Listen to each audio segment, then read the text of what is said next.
Tinsukia bypass पर भयानक सड़क हादसा। डंपर ने 8 गायों एक व्यक्ति को रौंदा।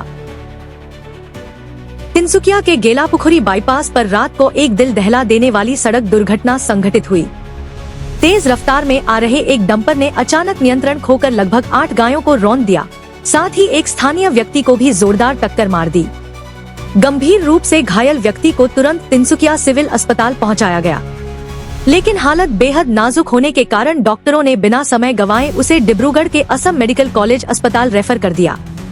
भीषण हादसे के बाद स्थानीय लोगों का गुस्सा फूट पड़ा।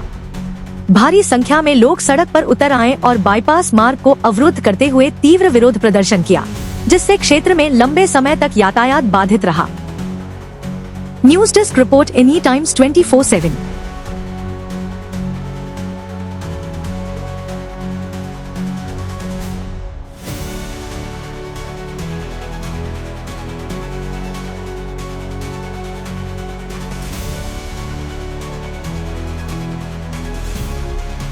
ইতিমধ্যে আপোনালোকে গম পাইছে যে আমাৰ তিনিচুকীয়া চানমাৰী চাহ বাগিচাৰ টিং লাইনত আজি এটা অতি দুৰ্ভাগ্যজনক দুৰ্ঘটনা পতিত হয়।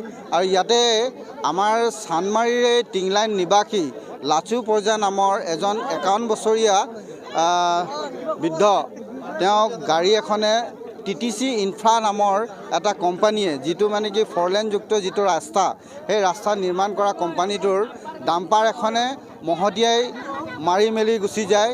আৰু লগতে তেওঁক মৰাৰ লগে লগে লাচু পৰ্জা নামৰ ব্যক্তিজনক মৰাৰ লগে লগে 7টাকৈ গৰু মাৰি থৈ গুচি গৈছে। গতিকে আমি এইটো কথাৰে এটাই কথা হিচাপত আমি ধিক্কাৰ জনাইছোঁ, যিহেতু তেওঁলোকে ৰাস্তা নিৰ্মাণ কৰিছে আৰু এই ৰাস্তা নিৰ্মাণ কৰা গাড়ী এখনে যদি মানুহ এজনক মহতিয়াই লৈ যায়, লগতে 7টা গৰু মহতিয়াই লৈ যায়, এনেকুৱা এটা কোম্পানীক আচলতে ব্লেকলিষ্ট কৰিব লাগে। বিশেষভাৱে আমি এইটোৱে অনুৰোধ জনাইছোঁ।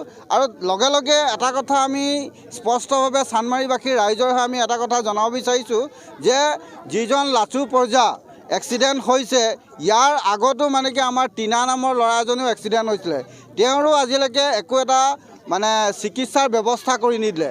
গতিকে এতিয়া যিজন লাচু পৰ্জাৰ চিকিৎসাটো অতি শীঘ্ৰে তৎকালীনভাৱে আৰোগ্য হোৱাকৈ চিকিৎসাৰ ব্যৱস্থা কৰিব লাগে আৰু লগে লগে তেওঁ যাতে অতি শীঘ্ৰে আৰোগ্য হ'ব লাগে, তাৰ কাৰণে আমি ভগৱানৰ ওচৰত প্ৰাৰ্থনা কৰিছোঁ। আৰু TTC ইনফ্ৰাই গোটেই ব্যৱস্থাটো কিন্তু ইয়াৰ চিকিৎসাৰ ব্যৱস্থাটো ল'ব লাগিব।